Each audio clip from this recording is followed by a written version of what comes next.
It's time for the Locals Only podcast with Dixon. What is up, everybody? It's Dixon, and guess what's back?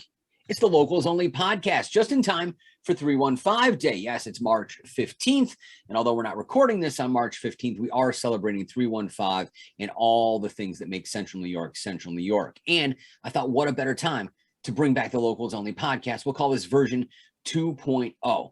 And along the way, we'll do some education on the local music scene. We'll do some flashbacks like we're going to do today. We're flashing back to the very first incarnation of Locals Only that aired on Sunday, May 27th, 2012.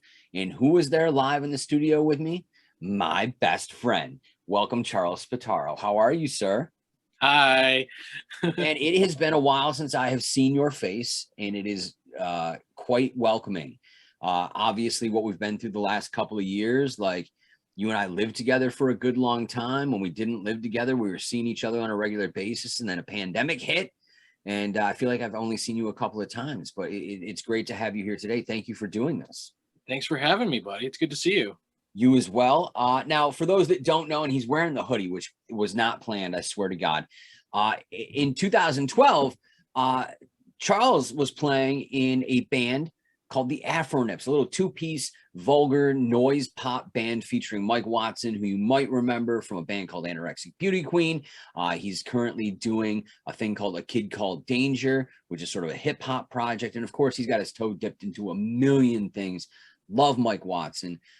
So we kind of want to cover the early days of Locals Only. And there's an event that predates that is imperative as to why Charles is here today. So in 2011, Sean and I were living together. I had an apartment on the north side.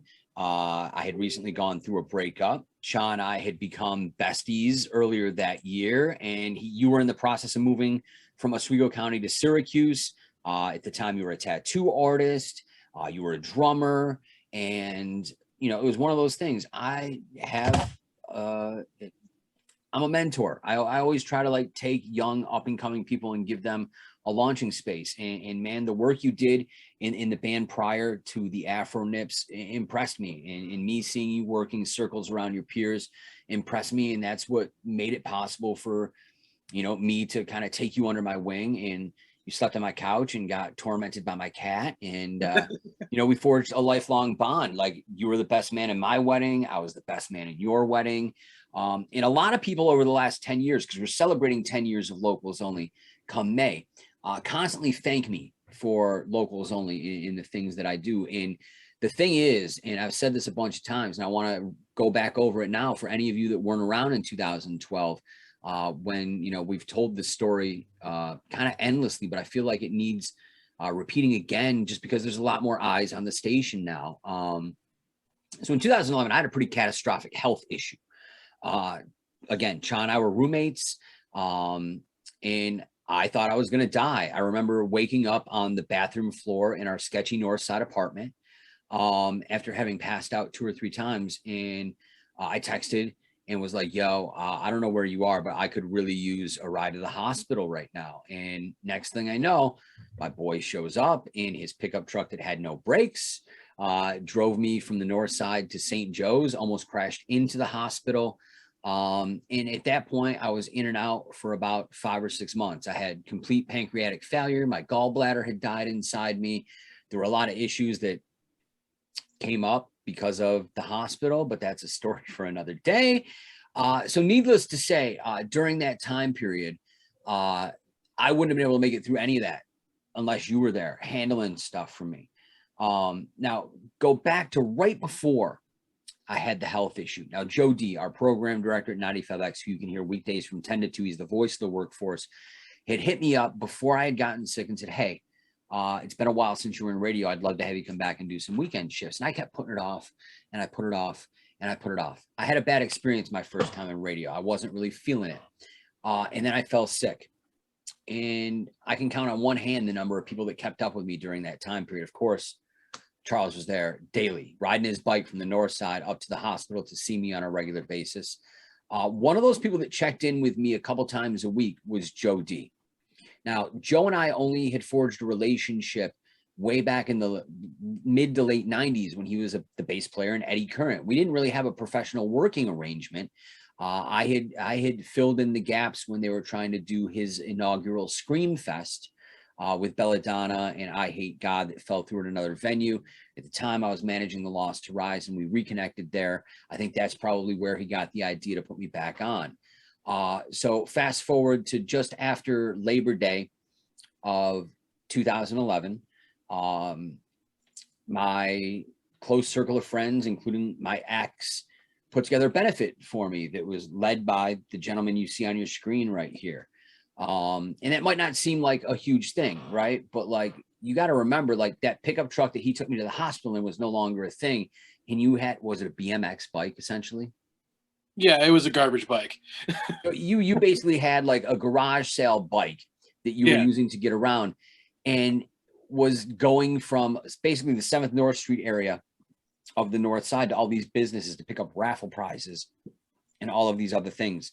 And then it was one of my last days in the hospital, and the benefit was the day I got out. Cha rolls through the hospital and was like, yo, I met up with Joe D at 95X. You should see the stuff he sent. There was an autographed guitar. There were CDs and vinyl records and about $1,000 worth of gift cards to local establishments. And it was in that moment where I was like, I have to repay that debt, because that's the human being that I am. If you do something for me, I feel like I've got to do something for you. So we had the benefit. It went smashingly thanks to this gentleman that you see on your screen.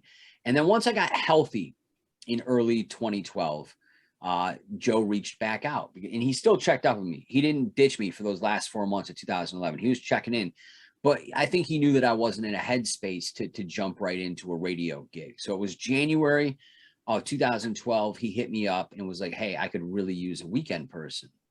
And I immediately said, yup, I'm in. You know, I went, I filled out the paperwork. I learned the system. I did my first weekend shift. And that Monday, I got a call from Joe that said, hey, can you come to the building?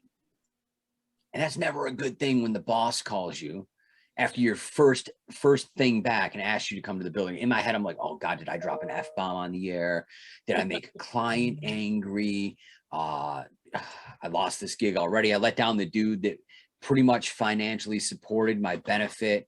I get to the building, you say, hey, listen, so this is what we're going to do. I'm going to move to middays, because he was doing nights at the time. And we had a lady from out of town voice tracking in the midday. She was like, I'm going to move to middays. We're going to put you on nights.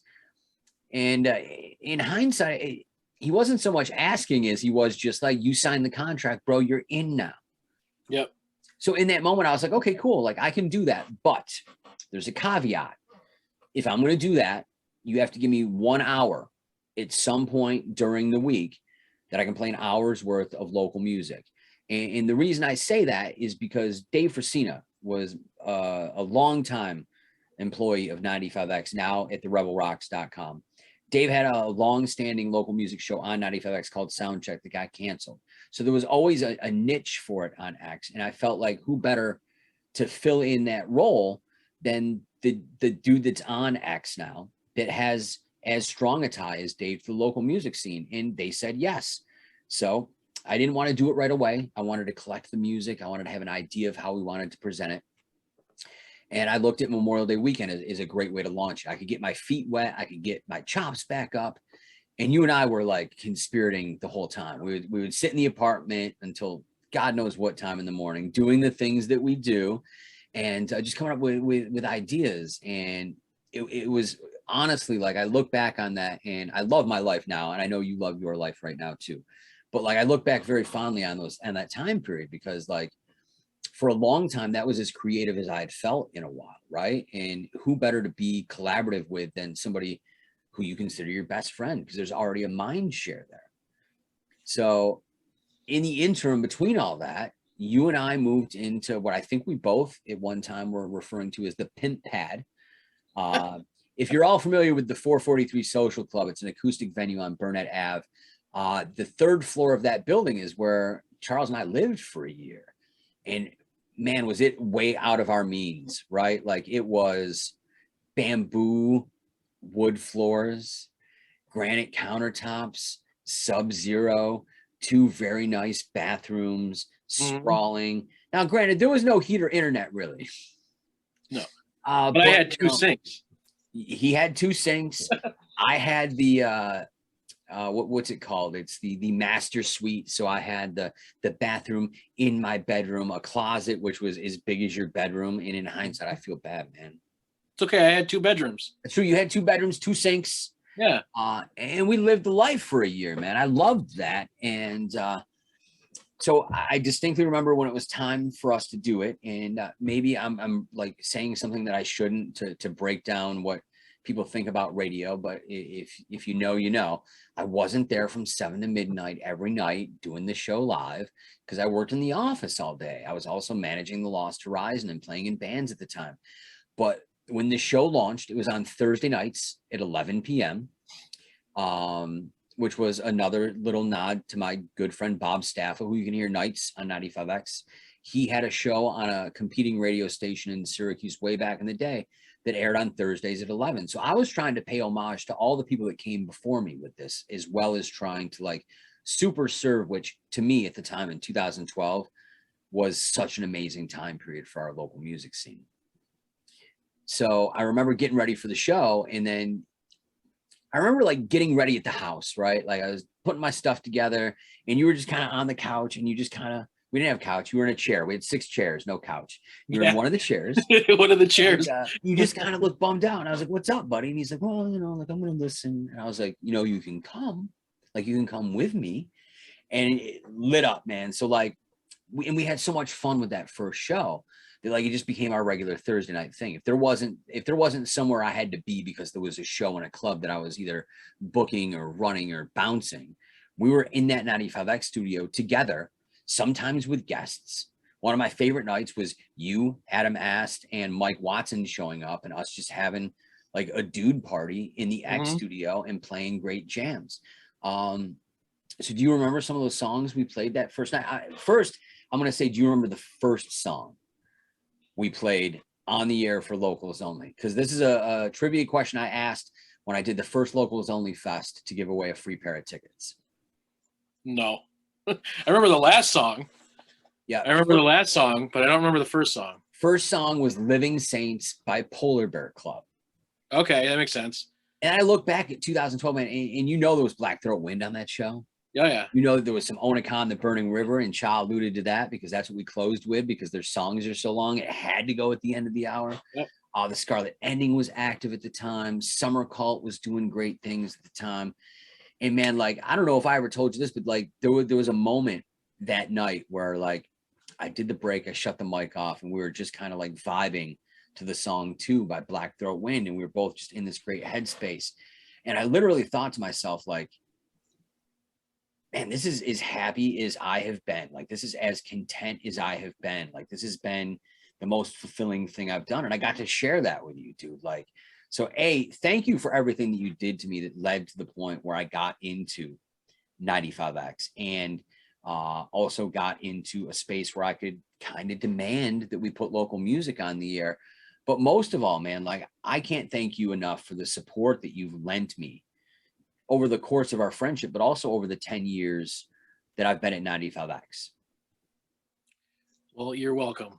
I mean, you were very active in the local music scene 10 years ago, you know, playing in the Afro Nips. You had a couple of stints in a couple of different bands prior to that, Damaged in Transit, the Black Lockdown, and a whole bunch of other things that, you know, like you were like me at that age. And I saw a lot of myself in you, that if somebody offered you an opportunity, regardless of how uncomfortable you were, you did it because it's an experience, right? Like we're all human beings. And ultimately to me, and not to get too sidetracked here, is like, man, I had spent so much time up until that point, up until I got sick, being the dude was like, if I'm not at work, I'm gonna be on my couch. I'm gonna have that glass thing in my hand, in my lap. I'm gonna watch what's on the TV. My friends call and say, hey, this is going on. And I always said no, right? I was that guy. And then I realized through like literally dying 4 times and being brought back that, man, that's no way to live your life. And just started saying yes to everything. Yo, so-and-so is doing this. Do you want to go? Yup. No question asked. What time? Where am I meeting you? And that rubbed off on you, man. And I think that's what made that time period so much fun is you and I just did a million things, most of which we can't talk about here. No. But man, like there were some moments, and there are some moments that I want to bring up that are specific to you. And one of them is probably not the greatest thing for a new dad and a husband, but there was a show at Monterey's that the Afronips opened for Sponge. Oh yeah, yeah. And again, Afronips two-piece. It's Mike with a bass and a lot of distortion and a giant wall of sound, and Cha with his drum kit, who on this evening had decided to play in these cute little red boxer briefs. Which Monterey's is up here where I live now in Oswego County, and in 2012. Whew, man, there were some preconceived notions about a young man on the stage in his underwear, and I loved it. Like, I think anybody that knows me, I think anybody that knows Charles and I knows that like we both get a little kick out of making other people uncomfortable. And I don't think that was your intention that night. But what stood out to me was after 2 songs, you realized that you had left your water on the other side of the stage. I was just gonna mention that. Yeah, I don't think many people were that uncomfortable at first until I got up to walk to the other side of the stage, and I just had that line of butt crack sweat in those red undies that everyone's just like, what is this kid doing? Right. One of the highlights, and actually before we started recording this, my wife brought that up. She's like, you should definitely bring that up because everybody's going to remember that. And I was like, well, I don't know if everybody's going to remember it as well as Cha and I do. Right. Like, I think a lot of people were like, yeah. And I didn't even think it didn't even seem weird at the time. I don't know why. It just was because it was just fun. Me and Mike just got into that weird space where every time we would do a show, we were doing that. We would take our clothes off and just play the show, because if it wasn't weird enough, like the way we sounded and the name of our band and the content of our music, now we're also mostly nude doing it as well. And it's just, everyone's like, what is this? We're like, I don't know. It's just fun. Yeah, it's basically 2 dudes in as little clothes as you could wear legally in a place that serves alcohol, playing loud, catchy, yet kind of abrasive pop songs that are filled with vulgarity. And man, did that touch every little bit of everything that I love about music. Man, the Afronips to me, man, I had this conversation with Watson not that long ago. Given the anti-pop movement that's happening in music right now, you guys were 10 years ahead of your time. Yeah, I can see that. You know, when you look at things that are popping off now, like 100 Gex and the stuff that Laura Les is doing adjacent to that. And then you've got artists like Ashnico, right? Or crazy things like Jake Vampire that are doing like these noisy, aggressive things. And you know, female rappers like PP Cocaine, where like every other song's a swear word. Like, that world is wide open now. And I would love to see what would happen in 2022 had the Afronip started in, 2020 as opposed to 2010. Yeah. And I probably still would have worked out just fine, because it's not like I was readily available or in town while we were a band anyway. I lived in Pennsylvania the whole time. Yeah, because fast forward to our lease running out in the end of March 2013, Charles went to Scranton for a tattoo gig. In that year that we had lived there, met my current wife. I don't know why I said my wife. Like, I don't have any future wives. Although future wives would make a great name for a band now that I'm thinking about it. But so I moved to the North Country with she wasn't even my fiance at the time. We were just dating. You moved to Pennsylvania. I forged a relationship, got married in 2015, and you found yourself a wife in Scranton as well. Yeah, and it's funny looking back. Like, my wife and I were just talking about this the other night. That we're like the time period before, like 2010 to 2012, like that whole period of time made no sense whatsoever. And then even looking back at the next couple years, it didn't make sense either. It's like I show up to the Monterey's show that we went to in February, and I'm like, dude, I think I'm going to take a job in Wilkes-Barre, Pennsylvania, in Scranton. And you're like, why? I'm like, I don't know. They offered it, and I don't have anything else going on, so. And it just didn't make. I never went to Scranton before. I've been to Scranton one time in my life, and I was like 8 years old. I went to see the Hershey Bears versus the Syracuse Crunch with my dad, of all people, who never went to a sporting event ever. Went to that one for some reason, and never again went to Pennsylvania until 2000, the end of 2012. I started going there, and then in 2000, was it 2013? I came back. You were down there for, because I remember we almost. came down over the summer of 2013. Mary Beth and I came to visit you. Yeah. Okay. In your yellow house, The trailer next to the creek. Yes. And we lit off a bunch of fireworks, which were legal in Pennsylvania, so I'm not admitting to a crime here. Right. And my wife and I had like a little Poconos vacation, and we went and saw Cha a few times at the shop, hung out at the house. This is before there was a Sonic in Syracuse, so I was obsessed with slushies. I probably had like 30 of them in 5 days.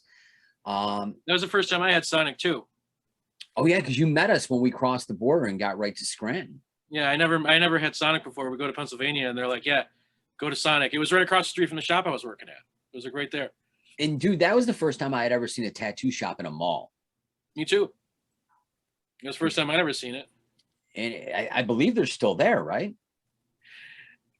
As far as I know, yes. That shop has gone through many iterations of tattoo artists over the last, I think they've been there like 8 years or something like that. I don't know what's going on there. I know I've kept in touch with a few of the guys I worked with when I was there.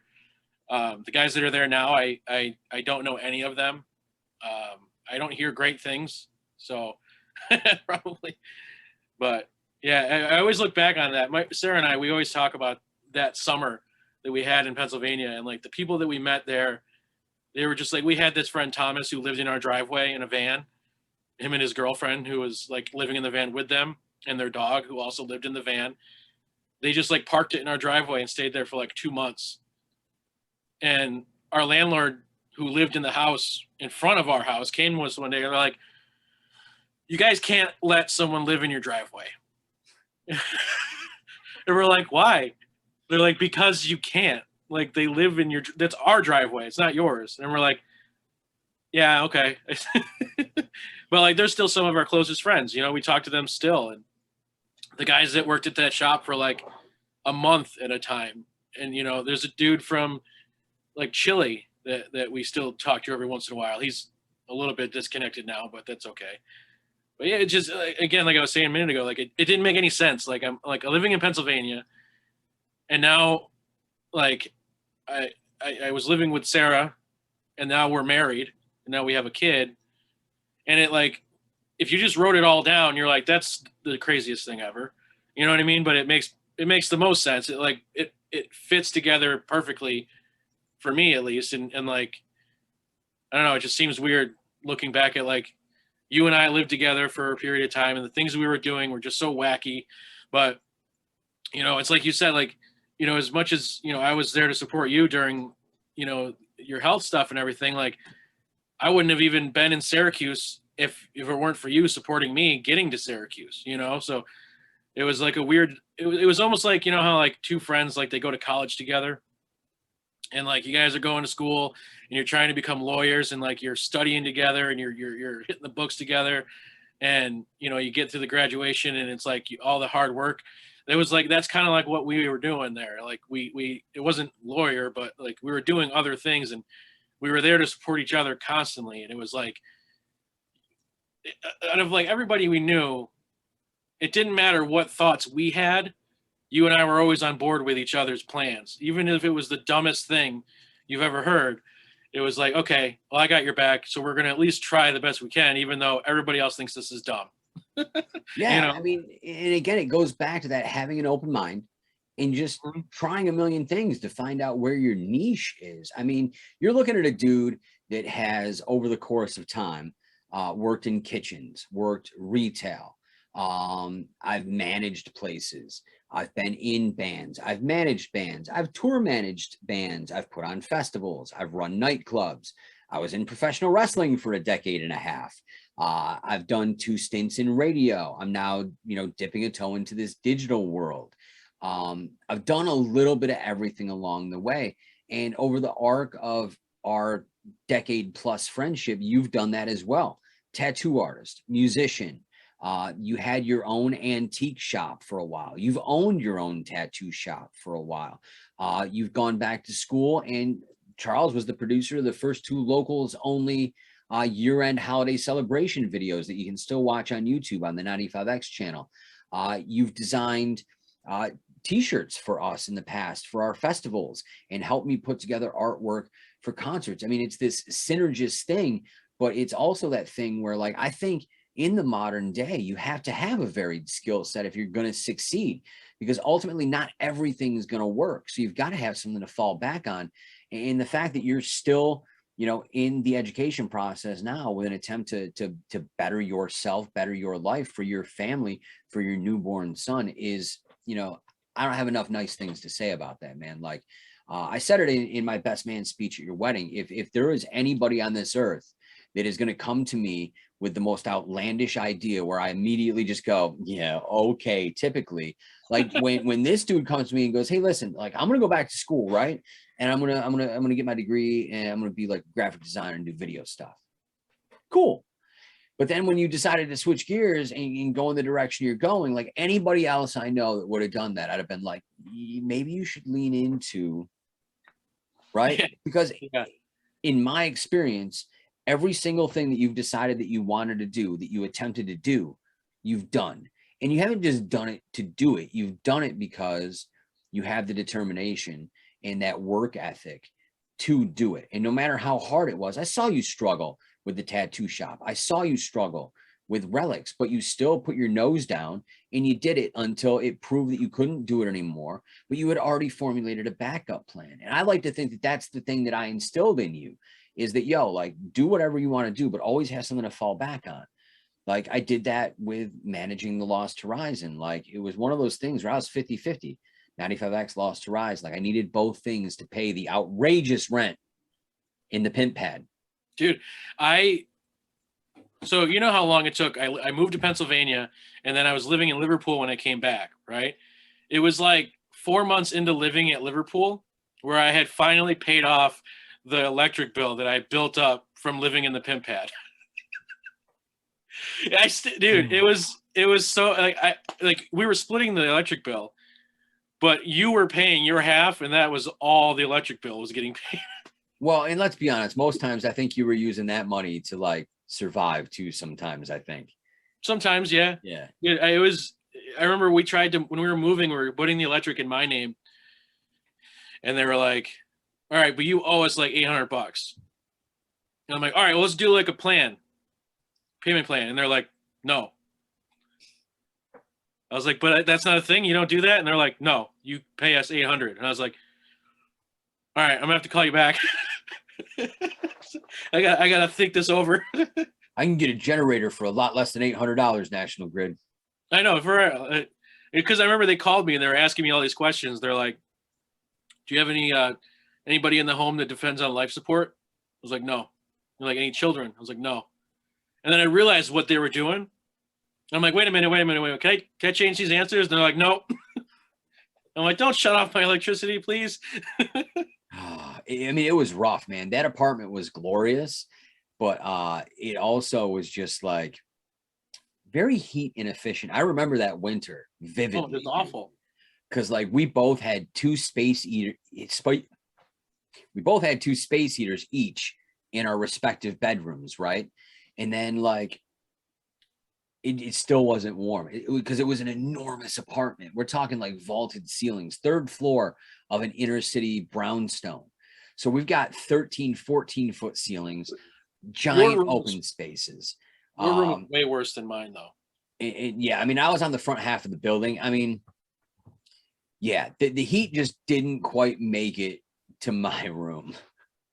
Well, your room also bordered the staircase that was right there. That went all the way down to the bottom, which there was no heat. It was just the cold, empty, industrial staircase, and then this much space, and then your room. Yeah, so it was just like. And there's one thing about that apartment that I could never figure out, and I'm going to say, put it in the comments below, or if you know me, hit me up, 95XDX, and across social media. We lived on the 3rd floor, but there were 4 sets of stairs to get to our apartment. So how does that work?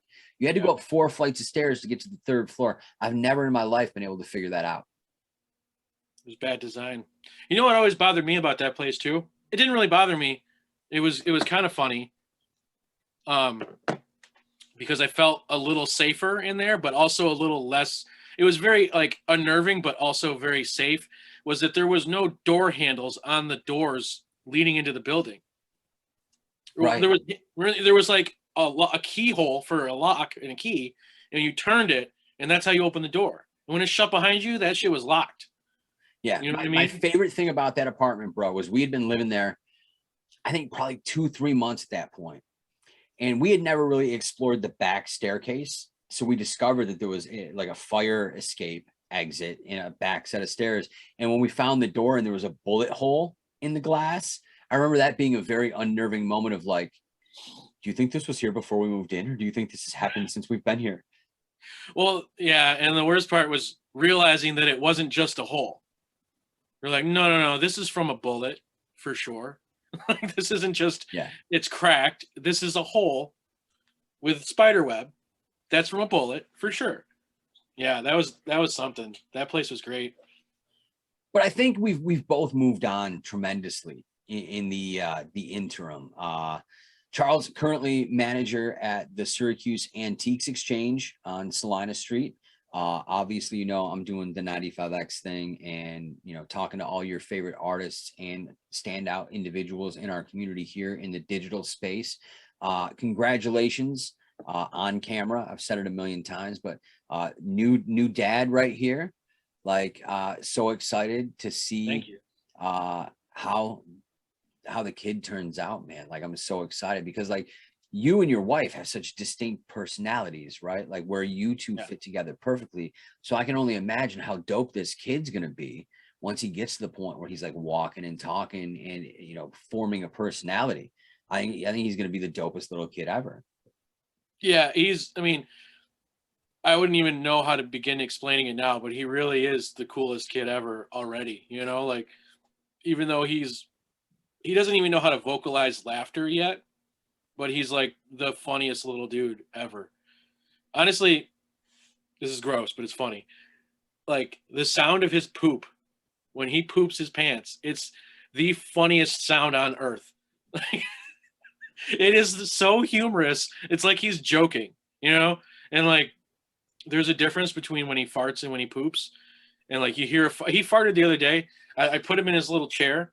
We have a little like rocker chair that we set him in every once in a while. And we were like dancing and whatever. And I go to set him down and I put him in his chair. He literally lifts a leg and goes, burp. Just I think it's in his DNA. Yeah, that's 100% a me fart. Like it sounds just like me. Like it sounds like a full grown adult fart. And it couldn't be funnier. It really couldn't. I love that, man. I'm so happy for you. I'm so proud of you. Man, I can't express to you just like, I feel like a proud father, right? All these years later to see like the man you've become, right? Like I think it's an inspiring story and it keeps me going on a regular basis to see you succeed and to watch you and your family thrive. And to think that I even had like a tiny little bit of that, like genuinely warms my heart. And man, you're my best friend. I'm proud of you. And I genuinely hope that this whole thing just continues to grow for you and the Spataro clan, man. Like I see nothing but great things for you. Thanks, dude. Yeah, man. Like I said, you know, when it's funny, like when we became friends and like the way it all kind of worked out, you know, and it was very like Sarah and I were just talking about this recently. We were talking about something else, but we kind of got on the topic of like the difference between like your friends and your family, you know. And there's like with your friends, you can kind of like you can have these certain conversations that go all over the place, and then with your family, it's similar. Like you can have like mutual respect for your family, and you're very open and whatever with your family. And then I got talking about you, and I was like, yeah, Scott's interesting because our friendship is like a similar, it's almost like both, you know what I mean? We were best friends, but we had this bond. And like I remember your mom a couple times mentioned it. She's like, you guys even look like brothers. I get that a lot. you know, and when we met and we became friends and we just kind of were like, we were like teammates, you know, and you were kind of like a brother, you know, in a lot of ways, you know, in the same sense that you were kind of like a dad figure because you were teaching me so many things. You were older, obviously. You were teaching me lessons that you've already dealt with through your life. I was early 20s and you were 11, 12 years older than me, 15 years older than me, I am, 17 years older than me. You're older than me. yeah, I am let's just say considerably, Considerably older. considerably older. Yeah. And but then at the same time, like we were like two brothers, you know, like Pete and Pete. Like if anybody messed with me, you were taking them out, you know, and if, We proved that at the mall. yeah, you got the picture right behind you. I do. And again, like a lot of people, like it's funny because like I do these, I do something like this on Tuesday nights live on Instagram called the 315 is Alive, but I also use this at home setup to interview like the bands you hear on 95X. So like there's a plethora of them on demand. And one of my favorite moments ever was sitting like right here in this space chatting with Tessa Violet. And that photo actually used to hang like over here where the 21 Pilots thing is behind my head. And like we got into the conversation and all of a sudden she just goes, hey, wait, move your head. And I moved my head and she's like, oh my God, you're a twin. And I was like, no, this is my best friend. We're not even related. But it was so great because we both get that all the time. Like I remember like probably like it was probably within the first year of us like hanging out and kind of being attached to each other everywhere we went. Like some of my longtime friends, like, I didn't know you had a brother. And a lot of times I would just be like, you know, it's just way easier to not explain this. It's just way easier to go, yeah, this Cha. Yeah. He's a little younger than me. Yeah. Yeah. So let's take it back to the local music scene quickly before we wrap this up. Because I know that you're still aware of the things that are happening out there. I know that we have a lot of mutual friends that are out there in the scene. Is there anybody out there right now that you're like a big fan of? Is there like a local band that's tickling your fancy lately? God, you know, it's so hard too because like I'll find something and I won't realize that it's 6 years old. You know what I mean? And I'm just like, oh my God, this is the best thing I've ever heard. And you're like, yeah, that record came out in 2012. And I'm holy shit. Yeah. It's definitely one of those things, and you know this better than anybody, that if you're not just like paying attention, you're gonna miss so much. You know, you're gonna miss records. Like if when you look back at like the beginning of this show, and like we were talking about the bands that were putting out music at the time, and you think that like that Black Throat Wind record and the Onika record and the How Did It Disappear record, Ley Lines record, all those records all came out in the span of like 18 months. Yeah, and I mean, we'll throw in the Scarlet Ending to that mix as well. Yeah, who were killing it at the time. I think it's fair to also mention Summer Cult, who had a phenomenal record around that time period. And it was also sort of the reemergence of some bands that had disappeared for a little while, like the Flashing Astonishers and Mandate of Heaven. So it was like this great mix of like my club days in the 90s meeting this next generation of what was happening and what formed. And I mean, maybe it's big-headed of me to say it, but like the locals only era of the local music scene. Because flash forward, and I'm going to bring you back on for another episode because there's two significant things that I'll name drop now. We won't go into because I think they stand alone on their own. Was the 95X Fest in 2014 at the regional market, where 20 local bands played side by side with 20 national acts. And then I think the other important thing that I want to cover was the very first Locals Only Live. And we'll do that in September because there's a definitive story to why the Locals Only, the first Locals Only show didn't happen in my home base. I want to cover that because you were there every step of the way for that show. And I think that there's some fun stuff that people have always asked me about that I'd like to finally disclose. And I feel like there's enough distance from it because it comes September, it'll be 10 years. I think the statute of limitations has run out on anything shady that may have gone down in that time period. yeah, probably. I'd hope so. Yeah. So I want to have you back on in June. we'll recover X Fest 2014 at the regional market, which you played with the Afro Nips. That iconic photo that everybody loves of the two of us was taken on stage right before the Afro Nips played that show. And then we'll discuss the very first locals only live, which ended up taking place, of all places, at King of Clubs in Armory Square. So Cha, I want to thank you once again. Of course, his Instagram hashtag is right up on the screen. Give him a follow and keep up on his day-to-day life. And I know you post some of the antique stuff up there as well, right? Dude, I honestly, like, it's become nothing but the kid. And but yeah, mostly, it's funny. Like, my Instagram, as soon as I haven't posted a tattoo on there since, it's been like 2 years since I posted, which is fine. I'm essentially retired from it, but I was talking about the other day, like, I almost forget sometimes that I stopped tattooing because it was just so ingrained in me for so long that it's almost like one of those things. I still sort of feel like I'm just taking a break from it. You know what I mean? And I look back and it was like one tattoo. It was an Al Capone portrait from like 2 years ago. It was the last one I posted. But no, I mean, yeah, if you want to follow me on Instagram, most likely I set it to private like a long time ago. And I've got a lot of people that I've just gotten requests from that have just been sitting there to follow me. I'll probably follow Relics of Syracuse. That's, I don't have a thing on that. I'll never remember to go through and actually accept people on my new one.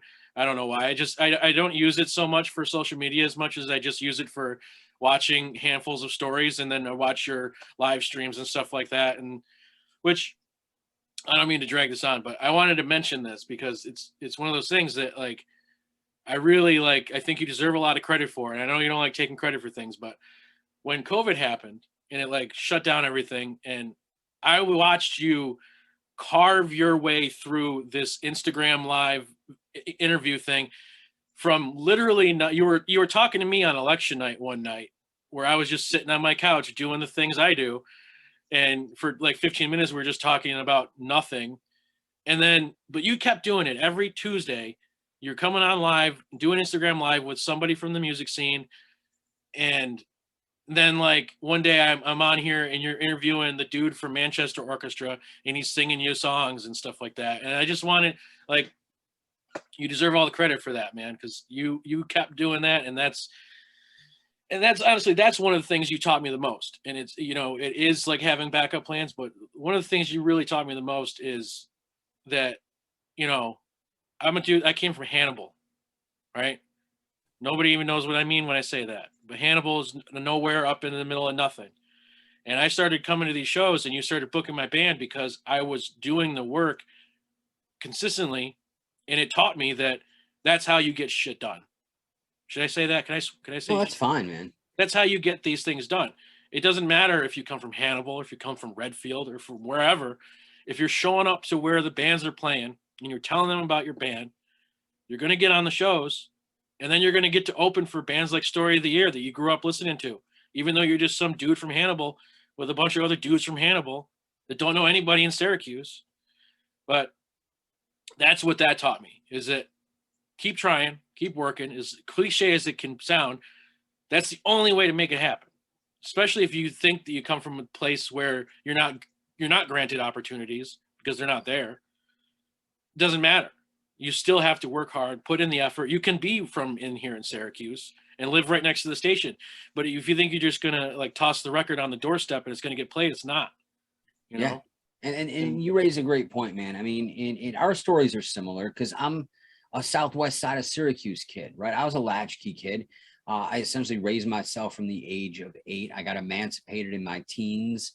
So like, I learned very early on that if you want something, or if you need something, that you've got to work for it, right? And then you realize that when your hard work pays off in the things you need, that if you can push that a little bit more, right? If you work just a little bit harder, then you can get the things you want, right? Now you've got the things you need, you've got the things you want. Then you make a pipe dream and you're like, well, how hard can I work?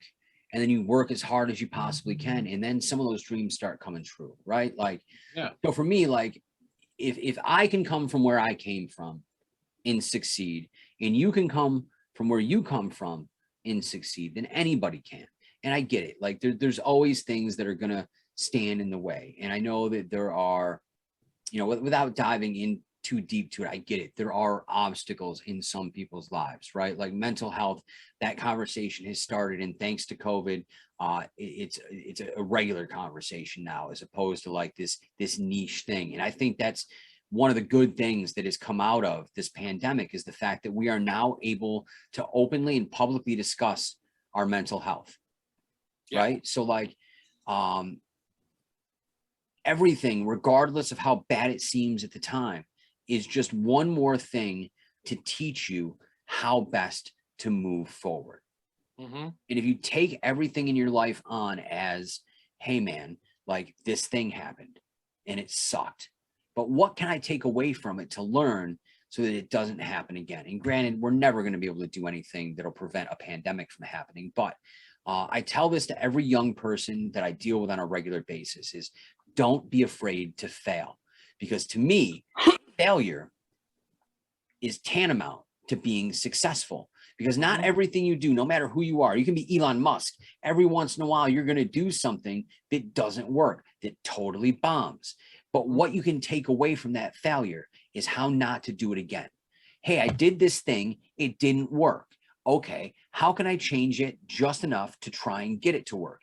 And you try it again, and it works a little bit better. Maybe it's not successful, but you take a step forward. So now you take your new model, you find the things that didn't work, you eliminate them, and you move forward, and onward we plow. That's what I did in the social space. My first interview on Instagram Live was with Group Love, and it was terrible because I was anxious and I was nervous, and I had my questions written on a piece of paper that I couldn't read because my handwriting sucks. So I ended up throwing it away and just winging it from the things in my head, and I hate looking back on it. Until I realized, like, oh, well, you know, it might behoove me to like use these two computer screens I have in front of me. I can actually like type things out that I can read, and I can make a background that isn't like dumpy. And you learn these things and you proceed. And then the next thing you know, you're doing 4 of them a week like I am. And granted, I know that like sometimes on a Tuesday night, there'll be 75 people watching and I'm having a blast and we're interacting. And then there's nights where you go live, and maybe there's an SU game on and there's 2 or 3 people there, right? But by the same token, some of those ones that are 2 or 3 people live end up being 1,000 views later in the IGTV. So, you know, don't let statistics and what anybody else is doing affect what you want to do, right? Because like everybody puts the best of, like, here's my best of, and that's their Facebook, that's their Instagram, right? Nobody lets you in and see the failure. Nobody posts about their failure. So what you're trying to do is you're trying to compete with this thing that doesn't show its chinks in the armor.